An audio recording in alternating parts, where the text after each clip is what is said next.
Have you ever heard the story of Dunderblitzen Von Shoosh? Well, unless you've heard it from me, I'm assuming not unless you're like 140 years old. It is a sales leadership parable that I found in a 1909 edition of the Business Philosopher magazine. It was written by a guy named Worthington C. Holman, and it tells the story of a military fighter, a medieval military fighter from about 1,000 years ago. And here in the US, Independence Day weekend, July 4th, I thought it would be appropriate to share this story and to help you if you are a leader or considering leadership to just think about what your role and responsibility truly is. And so here's the story. Dunderblitzen Von Shoosh, he was what was called a champion skull splitter. So he was a part of a military and he was the best fighter they had, right? Like he could do the fighting of 3x a normal person. Well, they were tasked with liberating a city, and this city needed liberation, and they won the fight, right? That's the good news. The bad news, all the leaders, they lost their lives in the fight. And so, being the best fighter in the group, guess who got promoted? Dunderblitzen Von Shoosh. Now, what ended up happening is they couldn't really celebrate their win for long. As you can imagine, the city was walled off, and it was about 4 miles in circumference around and about a mile diameter, so middle to middle. So what ended up happening was they couldn't celebrate for long because those opposing armies were organizing and they were coming back. And sure enough, it didn't take long before they were trying to come in the front gate. So Dunderblitzen, being the fighter, gets the military together and is like, let's go, right? And he's the first one out. Sure enough, they fight back this opposing army out into the countryside. They win. Fantastic. They go back in. You can't really celebrate for long because sure enough, they get word that in the back, there's another opposing army that's coming after them, right? So they go through the winding streets, run all the way across. I mean, obviously, they didn't have cars. They didn't have planes. They had nothing, right? They run all the way across.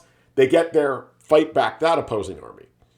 They come back in, having won again, exhausted, but hey, Dunderblitzen, there's another one coming in the west gate. He gets up, he's sleeping on a bench in his full military garb, right? Rolls out, gets the military together, they go out and fight that one. Well, as you can imagine, this was happening morning, noon, and night for a couple of days. And within a couple of days, there was problems happening, right? Famine was starting to set in, the military was starting to get weakened, and basically, the other kind of team captains got together and were like, hey, we need a military council. Now, military council is essentially all the leaders get together and they kind of do a strategizing meeting. So they get together and they're like, hey, Dunderblitzen, we need a council. And he screams, council nothing. I'm having a council in my head every minute of the day. That's council enough for us. How about this council? You go back and you do what I say. All right, so they do. A couple of days later, Dunderblitzen finally comes to the realization that, you know what, this is not working. I need a council. So he gets all the captains together himself and says, hey, listen, this is not going well. What do you think? And these other leaders, being a bit apprehensive, are like, hey, are we actually free to speak here? Like, can we actually talk? It's like, yes, like, let me hear it. So, like, one starts to just talk about, like, hey, why are you the one doing all the fighting and not doing any strategizing, right? You're the one that's going out there and doing all the battling, and you do 3 times the impact of the other fighters. But can you maybe sit back and make a plan for the general provisions of how we're going to defend the city? I mean, you delegate nothing. You haven't visited the wall at all. You do all the fighting for us instead of coaching and teaching so that those other ones can do it. And we can actually be the ones carrying it while you're strategizing and making sure that we don't all die. What's the use of winning a battle today if it causes us to lose 3, 4, 5 more over the coming weeks? All right. He gets up. He's kind of mad, like, hey, how dare you talk to me? But they're like, hey, you said that we could talk. So he slithered back down in his chair, and another one gets up and says, hey, listen, you let the enemy lay out the day, every single day, right? You need to be the one doing the plan and the strategizing. More and more feedback came. Because remember, Dunderblitzen is a great leader, fighter, but he never led before, right? He didn't really know what he was doing. So they were trying to coach him. Eventually, it devolved to where they were like, listen, you should just go back to fighting and let somebody else do the leading and strategizing. And sure enough, he was demoted and they put another leader in place and things started to get better. The point of this sales leadership parable is so often we as selling professionals get promoted because we're really good at selling.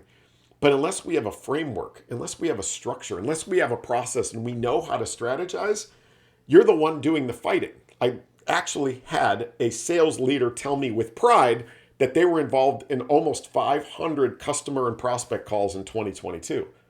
That's great. Like, yeah, roll up the sleeves, get involved. But that means that you're the one doing the fighting. You're being a Dunderblitzen. And you're not arming your team to do the work of you so they can all rise 3x what you can do, right? That's the point here. And so I encourage all of you to take a step back and go, hey, am I the one doing or am I leading? Am I strategizing? Do I have a plan for the general defense of our revenue capacity? And there's an opportunity to go do that. Now, shameless self-promotion, like where would I get such a framework? I've mistitled this book, The Transparent Sales Leader. Yeah, it's a little bit about transparency, but it is the framework for revenue leadership that everything rests on, all optimized by science on a bed of transparency. So if you need some help, reach out. But the point being that if you find yourself doing too much of the battling and not enough of the actual strategizing, you're probably doing it wrong. It's not sustainable, and there's a chance to fix that. So what do you think? Don't be a Dunderblitzen, all right? And enjoy your Independence Day weekend. Thank you.